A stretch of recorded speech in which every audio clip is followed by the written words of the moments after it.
আমি কেন সরি বলবো? আমি তো কিছু করিনি। এই মহিলা আসছে থেকে যা দেখছে নাক ছিটকাচ্ছে। খাবার পছন্দ হয়নি, সোজা খাবার খাওয়া থামিয়ে দেবে, তা না করে সে বিচ্ছিরি খেতে খাস না সিয়াম এসব বলছে কেন?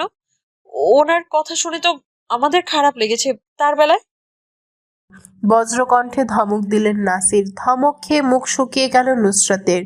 মেহেরুন্নেসা রেগে গেলেন। বাহিরের মানুষের জন্য তার নাতিনকে ধমক দেয়। নাসির, ও তো ঠিক কথা কইছে, ওরে ধমক দাও কে? নিজের তো কথা কইতে পারো না কিছু, আবার ওরে ধমক দেও। আর ওরে ধমক দিলে আমার থাকি খারাপ আর কেউ হইব না।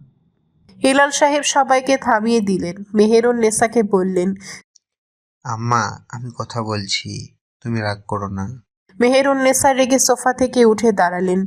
ইরহাবের হাতে ভর দিয়ে নিজের রুমের দিকে চলে গেলেন। ইসরাত চুপচাপ সবকিছু লক্ষ্য করছিল। এতক্ষণ খারাপ পরিস্থিতি দেখে চুপ ছিল। মেহেরুন্নেসা চলে যেতেই উঠে দাঁড়ালো, সবার দিকে তাকালো।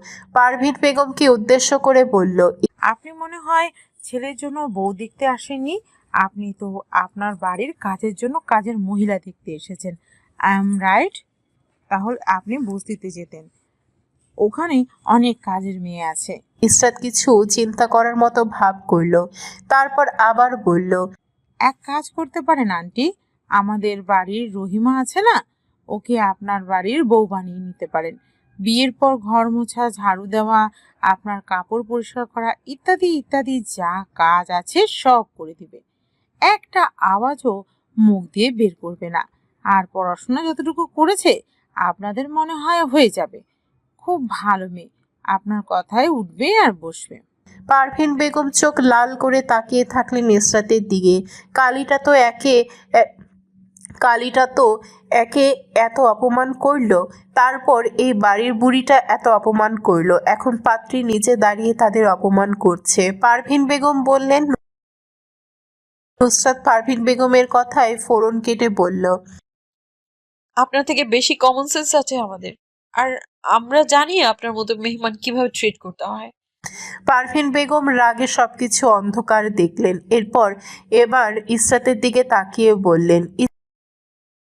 ইসরাত কথা শেষ করতে না দিয়ে বলল, এক মিনিট আন্টি, এত তাড়াহুড়ার কি আছে? আগে আমাকে শেষ করতে দিন। আপনি কি আমাকে রিজেক্ট আপনি কি আমাকে রিজেক্ট করবেন? আমি আপনার ছেলেকে রিজেক্ট করলাম। এরকম মেরুদণ্ডহীন প্রাণী আমি কখনো বিয়ে করব না। পারভিন বেগম রাগে ঠাস করে উঠে দাঁড়ালেন। ইচ্ছে করল নুসরাতের গালে একটা থাপ্পড় দিতে। এই মেয়ে ভেজাল করেছে, যেই ভাবা সেই কাজ। পারভিন বেগম নুসরাতকে থাপ্পড় মারার জন্য হাত উঠালেন। যেই নুসরাতের গাল স্পর্শ করবেন তার পূর্বে কেউ ওনার হাত চেপে ধরল। পারভিন বেগম রাগে নুসরাতের পেছনের দিকে তাকালেন। কে ওনার হাত এভাবে চেপে ধরেছে দেখার জন্য। ওনার কাছে কে বাগড়া দিচ্ছে। এটাকে একটা থাপ্পড় না মারলে ওনার শান্তি হবে না। লোকটার হাত থেকে নিজের হাত ছাড়াতে চাইলেন। গম্ভীর পুরুষালী গলায় লোকটা বলল, Don't dare to touch her. বলে ওনার হাত ছাড়া দিয়ে ফেলে দিল। পারভিন বেগম শুনলেন না। নুসরাতকে আবার থাপ্পড় মারার জন্য হাত তুললেন। আরশ কিছু বলার পূর্বে সিয়াম পারভিন বেগমকে টেনে নিয়ে গেল নুসরাতের থেকে দূরে। পারভিন বেগম বললেন। আরশ বলল, আপনি আমাদের বাড়ির মেয়েকে থাপ্পড় মারবেন আর আমরা বসে বসে দেখব? তাহলে আমরা ভদ্র, তাই না? পারভিন বেগম আরশের কথার উত্তর না দিয়ে রাগ দেখিয়ে বের হয়ে গেলেন। ওনার পেছন পেছন ওনার ছেলে, স্বামী, যে বা যারা এসেছিল সবাই বের হয়ে গেল। হেলাল সাহেব এগিয়ে দিতে গেলেন ভদ্রতা দেখিয়ে। সবাই চলে যেতেই নাসির সাহেব নুসরাতের দিকে তাকালেন চোখ রাঙিয়ে। জোরে একটা শ্বাস ফেলে রাগ কন্ট্রোল করার চেষ্টা করলেন।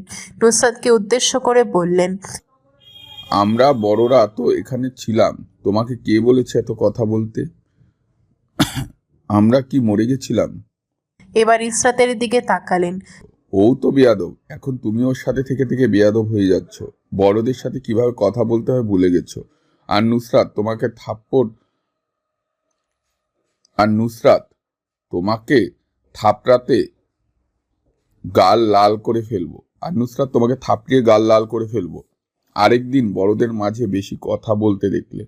আর আজ থেকে দুজন আলাদা রুমে থাকবে, ওর সাথে তুমি আর থাকবে না, মনে থাকে যেন।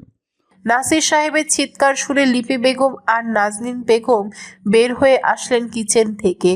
রোহিণী আর ঝর্ণা কিচেনে দাঁড়িয়ে রইলেন। নাসির সাহেব ওনাদের স্বামীর বড় হওয়ার বের হলেন না ওনার সামনে। নাজমিন বেগমকে দেখে নাসির সাহেব বললেন,